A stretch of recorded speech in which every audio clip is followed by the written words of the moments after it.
Coming up on This Week in Computer Hardware, the new MacBook comes in gold, and we want a C port, or 3 more accurately. Why would you want a 4GB 960 or $1,000 Chromebook? We can't figure it out, but we got help for some of our viewers. All that and more coming up next on Twitch. Netcasts you love. From people you trust. This is Twitch. Bandwidth for Twitch is provided by CacheFly at CACHEFLY.com. This is Twitch, This Week in Computer Hardware, episode 306, recorded March 12, 2015. Gold laptops and 4GB. What? This episode of This Week in Computer Hardware is brought to you by IT Pro TV. Are you looking to upgrade your IT skills or prepare for certification? IT Pro TV offers engaging and informative tutorials streamed to your Roku, Chromecast, computer, or mobile device. For a free 7-day trial and 30% off the lifetime of your account, go to itpro.tv/Twitch and use the code TWICH30. This is Twitch, This Week in Computer Hardware, Twitch's weekly show that aims to bring you the most useful, most informative, most engaging, most delightful, and yes, ladies and gentlemen, this week, most mocking of the new gold MacBook, which I actually kind of decided I want, which I don't need. So we should probably talk about the big news this week. Apple finally decided to announce a new MacBook, which looks a lot like an iPhone. It's kind of weird, isn't it? It's gold. Well, the one that they showed off the most is gold. Well, that's the one that's new and fancy. I mean, when you kind of run out of like drastic technological things to do, you start to make them colorful. Sure. Well, okay, like, so they've got gold, they've got silver, they've got space gray. It's one of the thinnest laptops I think we've ever seen. 13.1 millimeters, 2 pounds, 12-inch Retina display, like practically a QHD display inside of this package. A new keyboard technology, if you can call keyboards technological. So 2304 by 1440 resolution. So it's a 16 by 10 screen in this little tiny lap pad. Force Touch, which also has been put into the new Mac Pro. So, the Force Touch trackpad is engineered to deliver a responsive, uniform click no matter where you press the surface. And underneath, force sensors detect how much pressure you're applying and give you new ways to interact with your Mac. So essentially, they finally acknowledged that a right click would be nice, but instead of giving you a right click without hitting the control button, they're giving you the ability to poke the trackpad harder. So... I saw a demo of this. It wasn't... I saw a demo of a technology like this. It was actually called ForcePad, I think, from Synaptics, not this CES, but the CES previous to that. Sure. And it sounds identical to what Apple has integrated here in terms of, more pressure accelerates things faster. You use it to scroll down web pages at different rates or scroll through video and stuff. And it worked fairly well. But I will say that it was a bit like not having the clicking motion, not just the sound, but like the kind of tactile, the tactile feedback of it is a little bit disconcerting at first. And the kind of the one person we have in this office that is a MacBook user for forever was like, I can't believe they changed the one thing that everybody thought was perfect on their laptop. Everybody aspired. Every laptop that I've ever used has been judged against a MacBook trackpad. And so they've changed it. And not just on this new one, but on the MacBook Pros too. So I'm curious to see what the response will be in the long run with that. It's either going to be really enthusiastic or really poor, or it's going to be initially really poor, followed by slowly building enthusiasm. It's crazy when you take a look. If you scroll down, there's a picture of the inside of the MacBook, right? So you've got that milled aluminum frame, and the actual motherboard itself is tiny. Oh, yeah.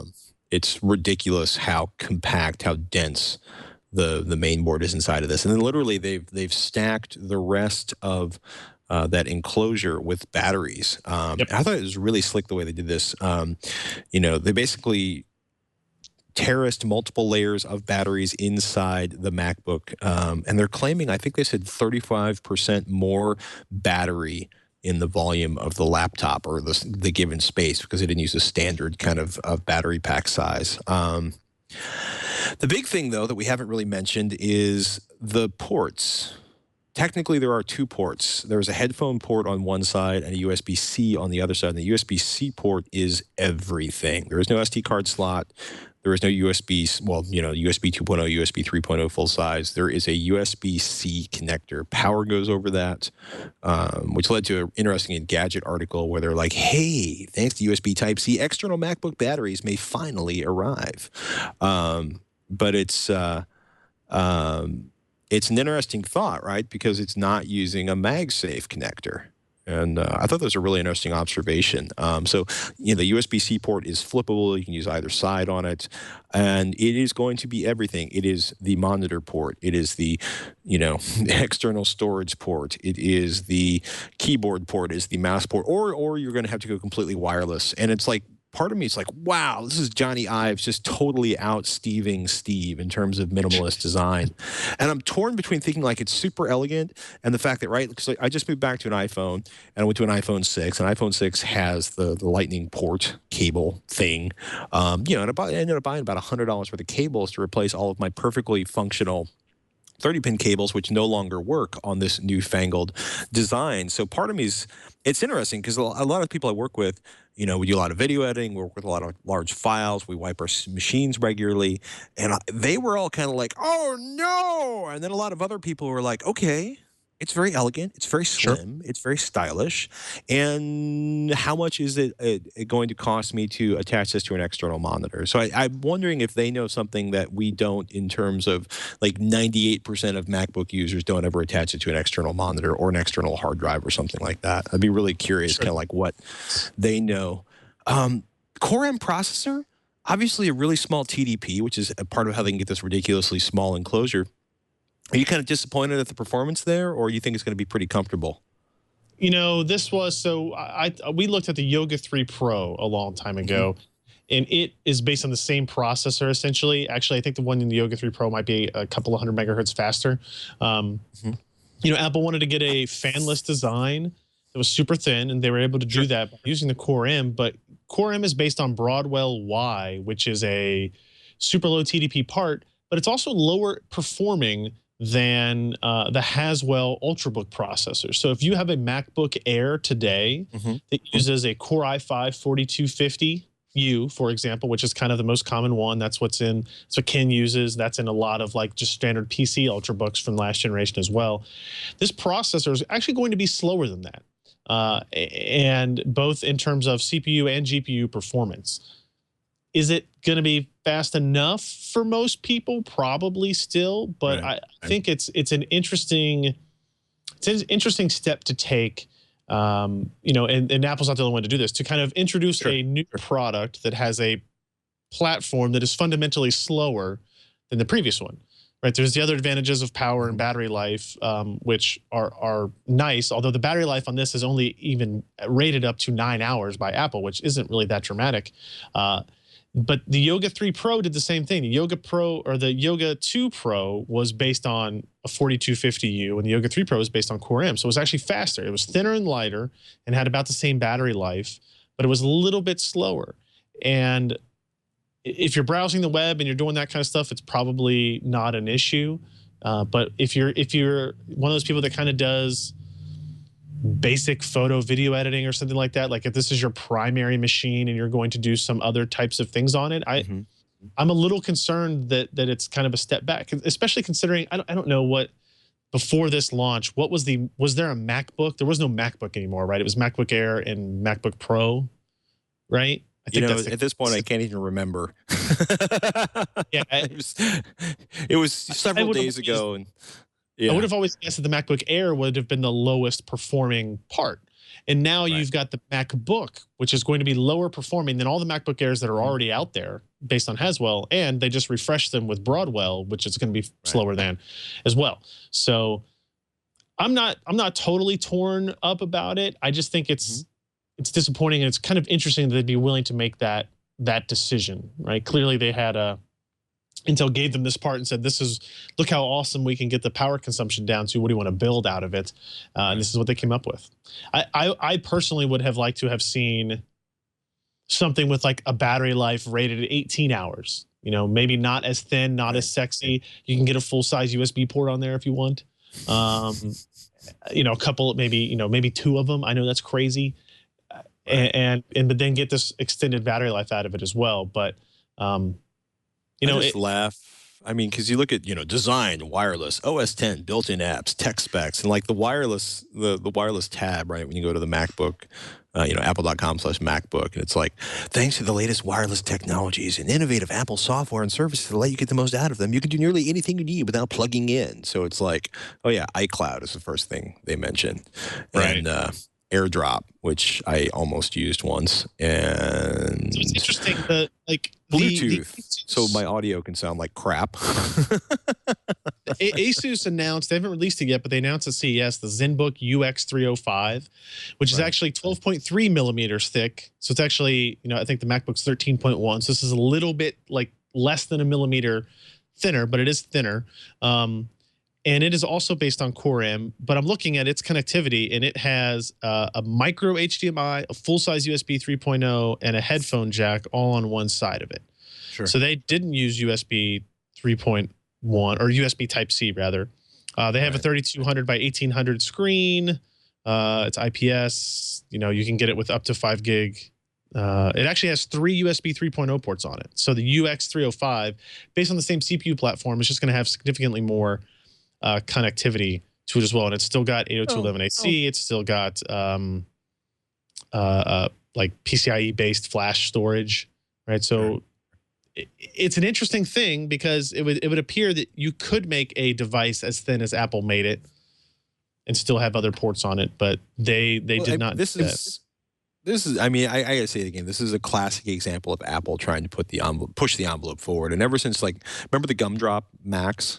From 1,000 years ago, there were 7 million PCs with USB ports on it. There were like 2 USB devices on the planet that sold. Literally, there were like, it was funny because until that Mac came out, the Gumdrop Max came out, there was pretty much nobody was using their USB ports. And then the Mac came out with a whole bunch of USB peripherals, and all of a sudden the USB peripherals proliferated in the PC community. So Apple knows they can do this. And I got to say, I know a bunch of people that have a bunch of Thunderbolt drives or are looking at, and it'll be, I'm really curious to see what the reception is. They obviously are expecting some pushback on the lack of ports because they went to this, it's really funny. It's like automatic wireless backup. Ooh. Print from anywhere. You don't need a cable. I think Type-C is awesome. Right. I think it is amazing. And I think it takes a company like this that's willing to just kind of make it the only port on there.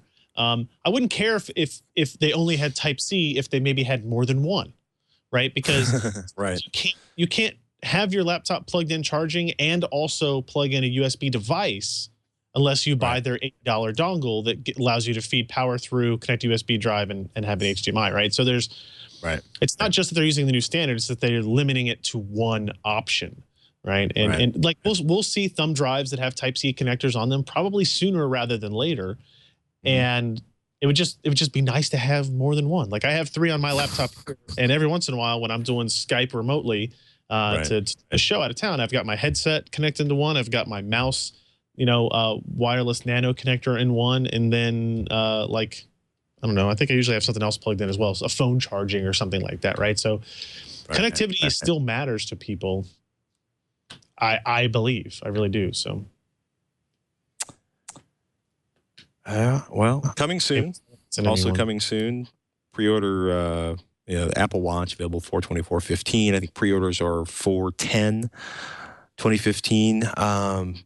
Man, it was funny watching some of the response on Twitter while the Apple event was going down. They're like 18 hours of battery life, and all of these people I know with Moto 360s were like, "What?" and people were kind of mocking it on Twitter, being like, "I'm getting 2 days out of my, my Moto 360.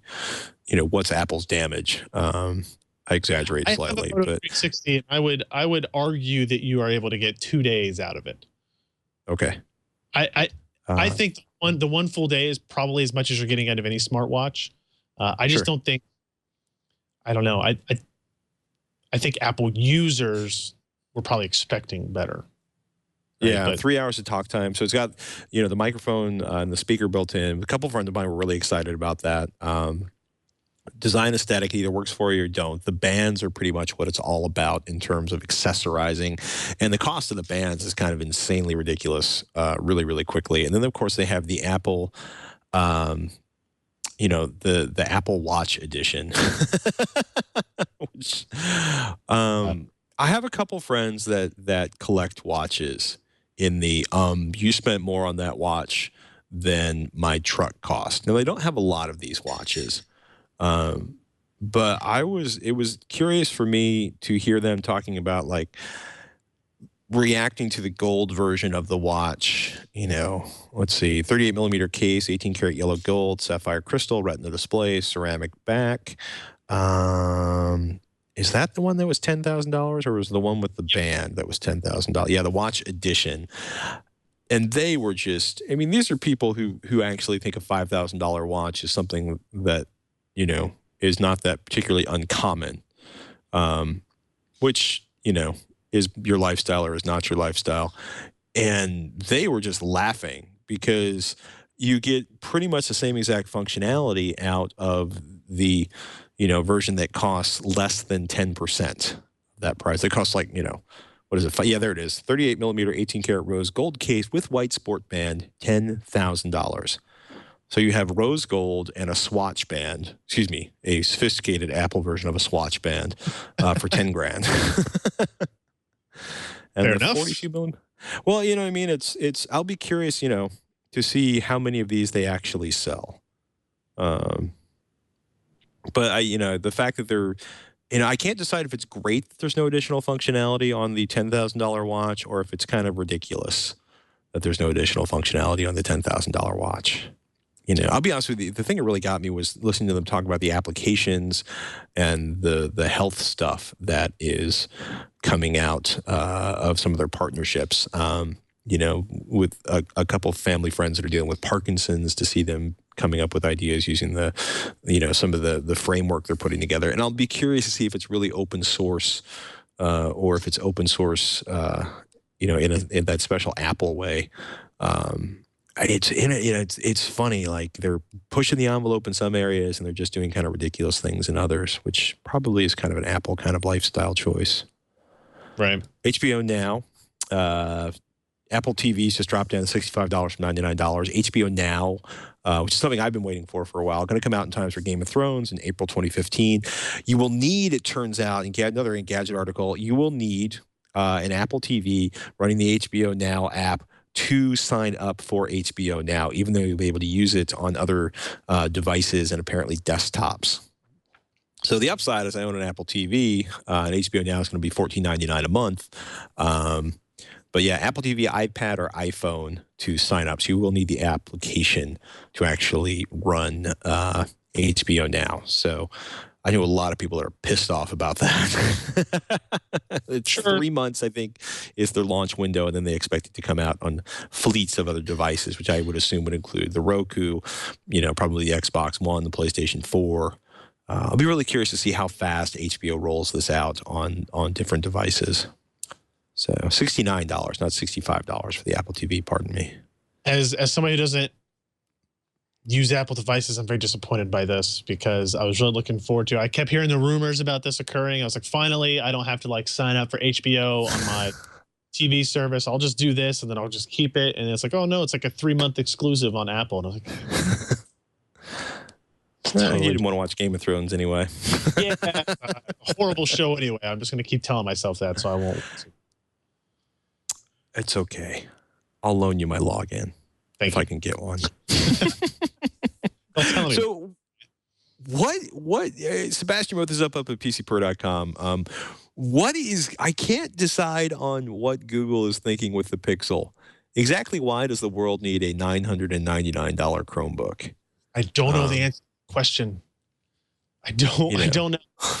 is a $1,000 Chromebook that has really impressive specifications. Actually, if you look at it, in terms of the screen resolution, the processor in there, it's got a 25 Type-C connector, which is interesting. I'll talk about that in a second. Like, it's 2560 by 1700 screen, so that's interesting. It's a 16 by 10 display. Actually, that's more than 16 by something, because 25 by 16 is 16 by 10. Anyway.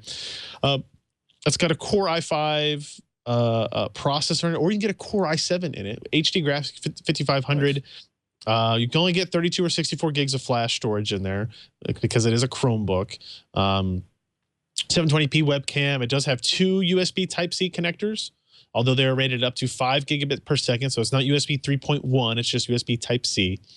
And then you have two regular USB 3.0 ports, SD card, 802.11ac, stereo speakers, all that good stuff, up to 12 hours of battery life. It's actually a really nice looking design, I think. It's kind of boxy and kind of bulky looking. It's not really bulky, but compared to the MacBook that we just looked at, right, it's going to be a little bit bigger. Right. 17 millimeters, that's ridiculous. I just don't. Like, it looks really nice, and it's like, well, okay, this is clearly the best Chromebook you can buy, but I don't understand why you need a Core i5 quad-core processor to run the web apps that I know of that exist on Chromebooks. Maybe there is a higher level of Chromebook application web app, like Photoshop Online or something like that, that can utilize more processing power than I'm aware of. So I'm not no reason for it, but it seems like overkill because the whole idea of Chromebooks has been entry-level computing, one for every student, one for your grandma that only gets online and it's safer that way, and all these other things. I just don't know who would buy this when you only get, you get up to 64 gigs of local storage, and you really can't save anything locally anyway, because that's not how the operating system works. I don't know. Maybe they have a Chrome operating system development environment they're making their devs use inside of Google, and the devs were tired. No, because then they would just do the compiling on remote computers, not on the. I don't get it. You're literally looking at almost as much as the new MacBook. Yeah. With no local storage. No local storage. I mean, this is actually better than what's in the new MacBook, like in terms of everything except the storage, I guess. Yeah, I don't get it. The only, like you mentioned, the Type-C stuff, which is interesting because they are already selling accessories for these Type-C ports that I believe will probably work on the MacBook, but are significantly cheaper than what Apple is selling them for. So that could be a positive. Is just another kind of flagship device utilizing Type-C. So we'll start to see those Type-C thumb drive and cables and stuff kind of come down in price quicker than if Apple alone were the progenitor of it. But other than that, I don't know what to. Yeah, I don't get it. I don't see. When you've got Windows machines selling for $200 that are upgradable and do a decent job, I find it I'll okay. I'm sure it's not like Google can't afford to, make several thousand of them and see whether or not they sell. It's a really bizarre. Yeah, I'm speechless. I'm speechless, and I just looked at that and was like, are you kidding me? Like, really? Who's gonna? I don't know. So if you have bought one and you know why you need one and you want to explain it to Michael and I, pardon me, I was shooting a premiere episode of Possibly Unsafe with Michael Hand earlier today. And I should also point out I'm in the Hack 5 warehouse. And if you like drones, I don't know if you can see them back there, but there's like, that's Darren Kitchen from Hack 5. Right. That's a drone. And behind him is 1, 2, 3, 4, 5, 6, 7, 8 more drones, 9 controllers, and a case full of propellers and engines. You're not breaking all. You're not showing all the secrets there, are you? Did I show any of the secrets? No. Good. He just shook his head no. But there is a motorcycle, and there's a laser engraving machine behind me, so I'm fully Disneyland right now. Oh, yeah. That's awesome. You You should come to Richmond, man. It's pretty cool.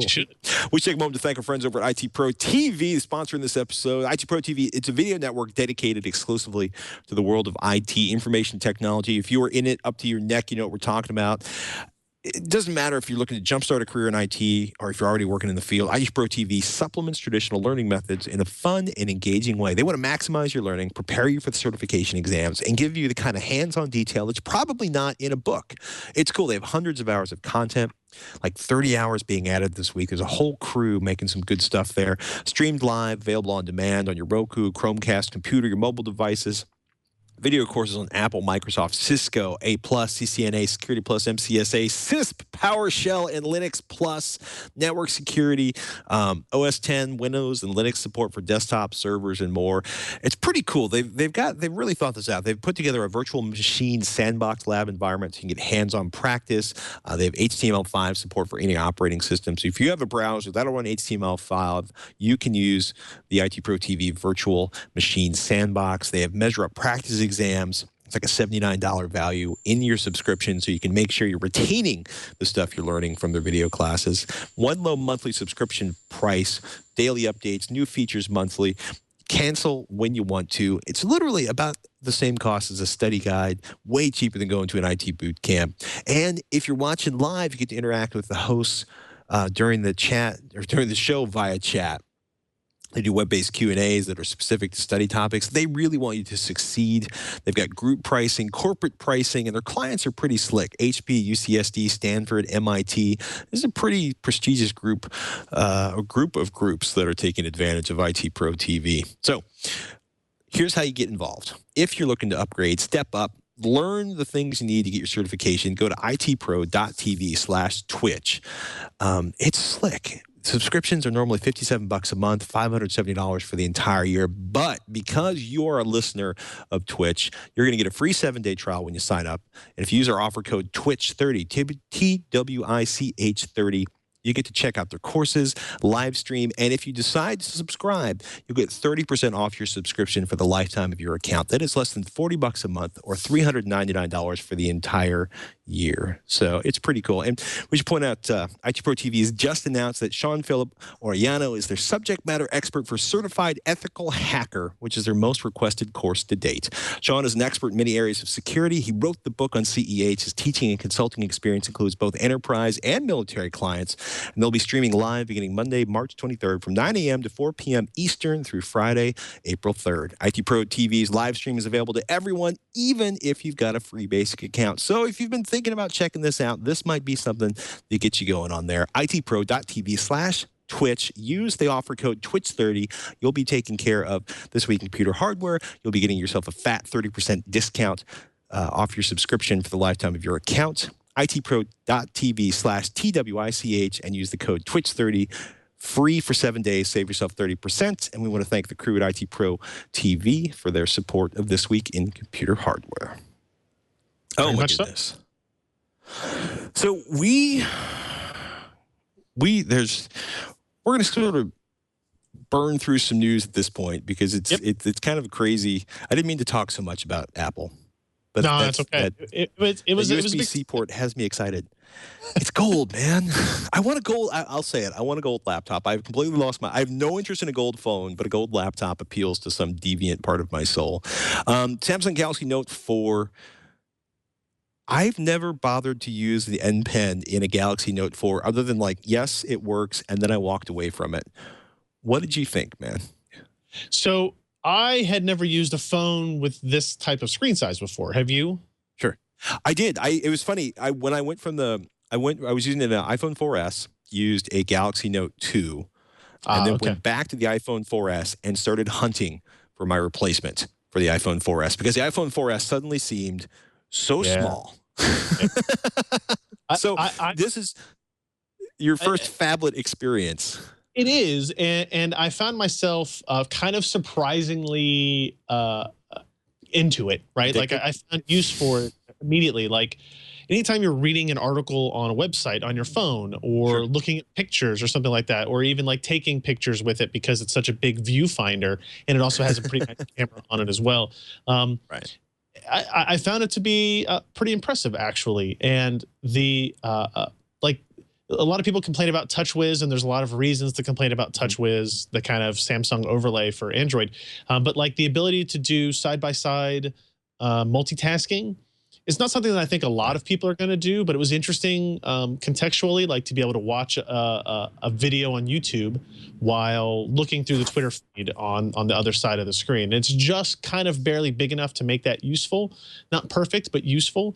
The S Pen on it, the stylus, I actually did like quite a bit. It was useful. Say I went to a car show while Kelly was homesick and we're trying to find a new car for her. And I took pictures of the different SUVs that I thought she would like.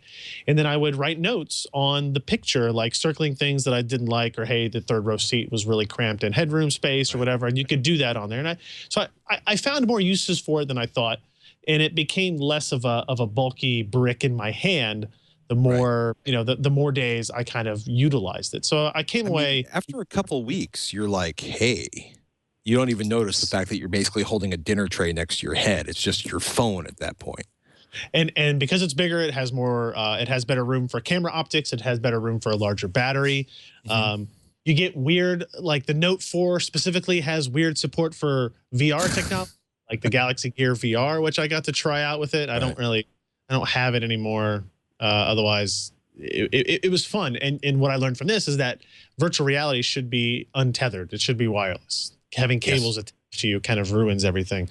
And this is a neat little $199 toy if you already have 4, but don't buy a Note 4 specifically to get that. So, you know, if you want to read what my thoughts are in terms of performance and usability, just go to pcper.com and read the review. We don't need to talk about it necessarily anymore here. I just, as a first-time user of a device with a screen that size, you know, iPhone 6 size, Galaxy Note size, what else is there? I think the Nexus 6 is like that as well, essentially. So I could be convinced to go to that as a full-time phone from my Motorola Droid or Droid Turbo that seems small now in comparison. But I got to say my one complaint about Samsung's implementation of Android, the hardware is fantastic.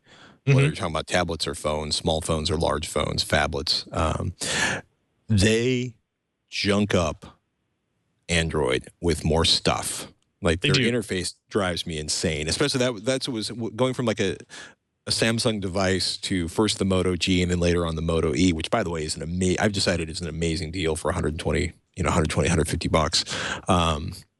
It is amazing how much stuff Samsung layers on top of Android, which I'd really like them to give me a really easy way to eliminate all of that so I can have a pure Android experience on their hardware. I will point out, I think that you can now get it Verizon for $99 off contract. Oh, wow. Yeah, so even better.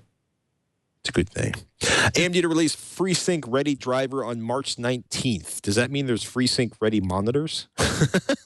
Well, apparently there are those FreeSync ready monitors are already selling in Europe, Middle East, and Africa, and that's why they had to put out this statement. Like they either went on sale early or they made it across those waters early. Well, you know how we have that dock strike going on in your part of the world, in your part of the country, I should say. That has prevented many of the monitors to making it to store shelves here in the U.S. Oops. But there are monitors for sale in other parts of the world that have that logo on them. So they felt they needed to put out a statement that says, hey, on March 19th, we're going to release that driver. So that should give you an idea of when, you know, now if you are expecting one of these monitors, we might actually finally be able to test them and talk about them on March 19th. I will say that I have one of the displays here. I can't really talk about how it's going yet, but on March 19th, hopefully everything will be laid out for us to kind of make our decisions and explanations and thoughts about what FreeSync is versus compared to NVIDIA G-Sync. So more NVIDIA G-Sync mayhem. It's Thursday. What's the story on Asus with the UFI update for the Broadwell support? So I think last week you and Alan mentioned that Intel showed off at GDC just a system running their upcoming Broadwell socketed part. This is basically just saying this is good news. Asus has released of BIOS updates, UEFI updates that support those processors whenever they actually come out. So existing Z97 motherboards will be able to support these new processors.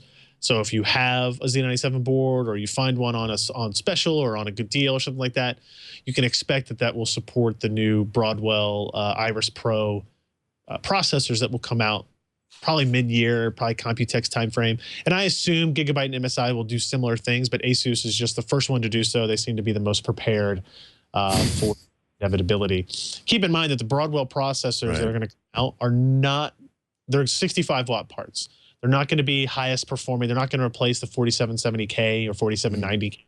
They're going to be a little bit lower on the clock speed side, but they're going to have that graphics with a bunch of embedded memory on it. So it'll be the first replaceable desktop part with that capability. So I'm curious to see how it actually affects anything in terms of compute capability. It was interesting. Alan wrote up on PC Per. Intel 750 series SSD spotted at PAX East. Quote, appears to be SSD DC P3500 based. I love the picture of that where it's got the honeycomb with the Intel logo and then SSD prototype in caps across the top of the board. 400 gigabytes and 1.2 terabyte versions was written up in GamerNexus.net. Interesting choices with the 800 gigabyte model being considered internally, which Alan points out looks really familiar if you've been looking at the P3500, 3600, and 3700. 3500 has identical capacity grades. It's an interesting, I mean, it's, you know, I'm all for more SSDs pushing the prices down. But yeah, it looks like the SSD 750 is going to be using, quote, the same fire-breathing 18-channel controller present in the Intel SSD DC P3700, which you can check out Alan's review of that up on PC Per. You know, so probably a little less power consumption to reduce the heat consumption so it doesn't melt down in consumer PCs, which tend to have somewhat more difficult thermal environments than, say, a server room that's being air-conditioned within an inch of its life. You know, could be expensive, like P3500, Alan notes, launched at like $158 gigabyte, which these days is kind of pricey for an SSD. You know, it's... you know, and Alan's kind of frustrated. He wants to see an 800 gigabyte part because 400 gigabytes is too small, and 1.2 terabytes is going to be 3 times as expensive probably as the 400 gigabyte version. I would imagine that would scale fairly directly in such a fashion. Yeah, fairly directly and fairly unpleasantly, to say the least. But that's going to be a fun part to see. So you can really open your video games fast, or save out video projects. So what's going on with? So MSI announces a 4 gigabyte version of the NVIDIA GeForce GTX 960. Do we need 4 gigabytes on a GTX 960? And I'll say it: is it really 4 gigabytes? I said it. I had to get it out of my system. Or is it 3.5 plus 0.5? It's a fair question, actually, at this point, right? It will be 4 gigabytes because it's 2 gigabytes. So you're just doubling up the memory allocated per each of those channels. I don't think we're going to run into any 3.5 gigabyte issues. That being said, the need for a GTX 960 with 4 gigabytes of memory is kind of lost on me for the most part. But it's odd because when the 960 first launched, like that's immediately the first thing people ask is, "Oh, I'm wait for the 4 gig version." I was like, "Why? Like, why? You're not going to do 4K gaming on it. You don't need it for 2560." Sorry, I'm just what Josh came up with last night that you know, Skyrim might be the one example. If you load up Skyrim with a bunch of mods, it can use a lot of graphics memory, but it doesn't necessarily use a whole lot of processing. So if there's a couple of other games out there that maybe do that, if you plan on running 960s in two-way SLI and you want to run high resolution there, you're limited by the, you know, remember that your frame buffer is limited by, you know, the size of one graphics card. So maybe there's an excuse there, but I would always argue that if you plan to do that, you should buy a more expensive video card rather than 2 lower cost video cards. Yeah, it's not enough GPU even doubled up to I don't know. It's not. If you're going to pay $250 each for these, that's 500. You're within $50 now of a single GTX 980, which is going to be a better part for you, I believe, especially for high resolution stuff. Should, however, you be unswayed in your need for a 4 gigabyte GTX 6960, there is also the Asus Strix GeForce GTX 960. Jeremy wrote the quick write-up up on PC Per, which has a direct CU2 cooling, that really nice copper cooling system that Asus put together, also available in 4 gigabyte versions. Just in case, if you're feeling you got to have it, this is going to be one that's going to be very amenable to overclocking and have a badass cooler on it. Scroll down to that next picture. Look how tiny that PCB is. That's my favorite part about it. It's that's almost as small as the main board in a MacBook. It's got 4 memory chips. Like there's 2 on this side and 2 on the back, and like a tiny 6-pin connector up in the top right-hand corner. And yeah, I mean it's kind of ridiculously tiny. And then they kind of, I would almost want to see it with a heat sink that's that small too. But they go the extra mile on it to make it cool and quiet. But we'll see.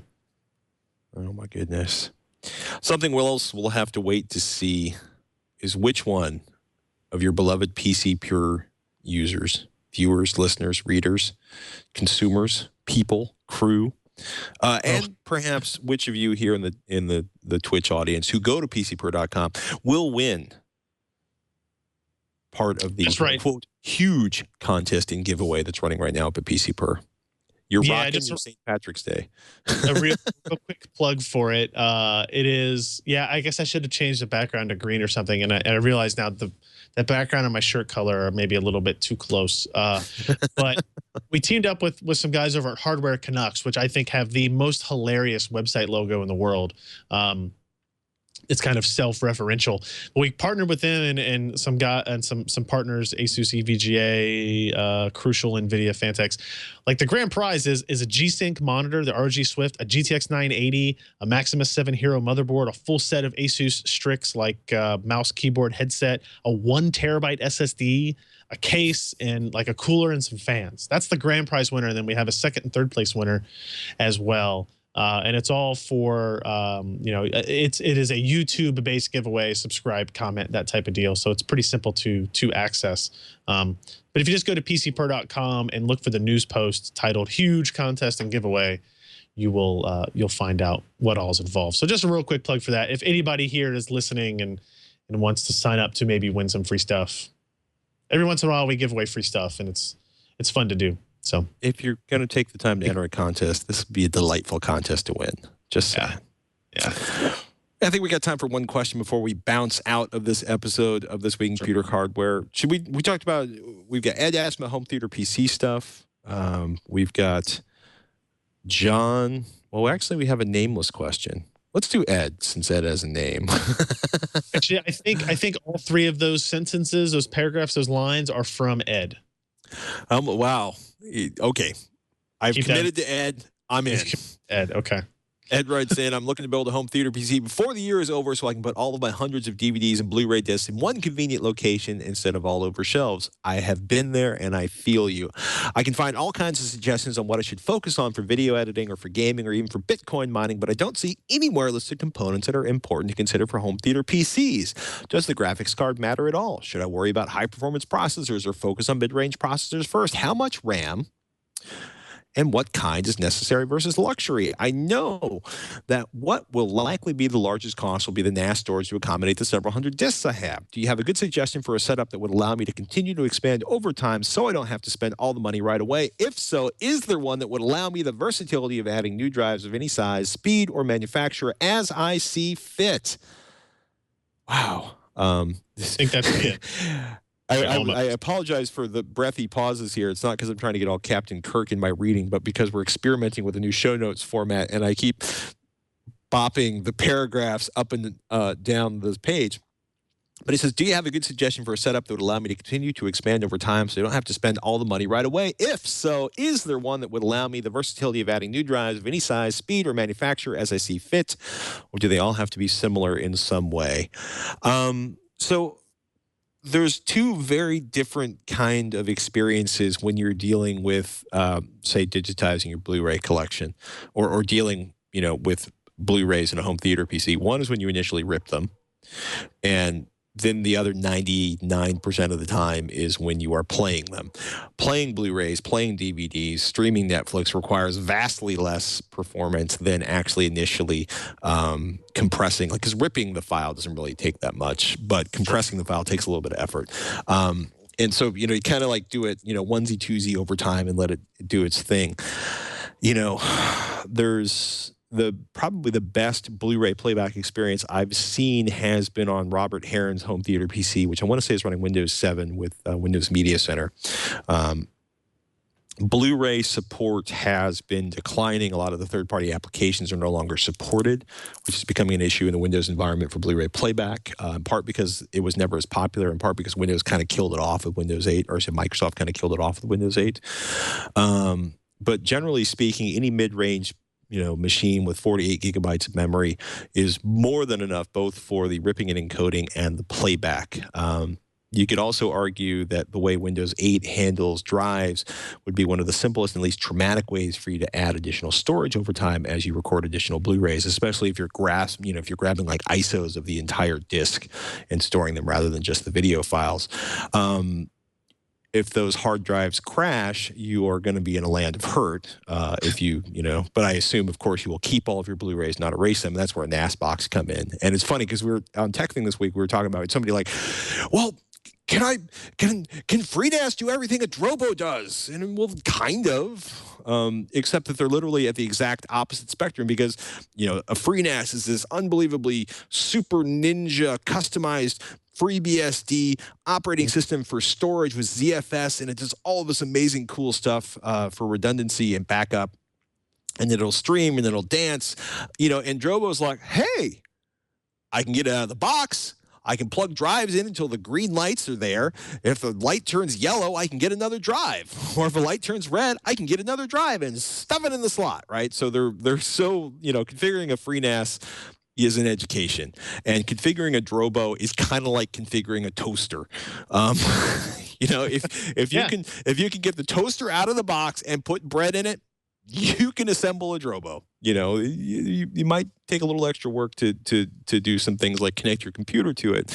But there's you get the USB 3.0 based 4-bay Drobo with no hard drives for $275 now. Yeah, which that's not cheap. That's not dirt cheap, but it's cheaper than what Drobos used to cost for sure. They used to be simply more expensive. And you're right in terms of like, plug it in and go. You build your home theater PC for whatever configuration you want there. Boom, plug in your USB 3.0 port to this, and you've kind of got your storage. It's dead simple. It will allow you to do the thing of, hey, if you put in 4 1 terabyte drives, then you can just like you run out of space, you take out one of the 1 terabytes and you put in a 3 terabyte, and it does all the work. And you replace the next one, and it does all the work. Right? It kind of keeps that going for you. So in terms of simplicity, that's going to be it. FreeNAS is super powerful. Yes. But I don't even want to set up a FreeNAS box most of the time. So yeah, I've set up a couple, and it's something you don't want to do a lot unless you're really into doing things like that, and you won't really know until you build one. But I assure you, you probably don't want to. It's not as adding additional storage to a Drobo. It takes time, but it literally is like shunk, shunk, wait, while it does its thing. Yep. It's a little more complicated on a FreeNAS. It's the most gracious way I can put it.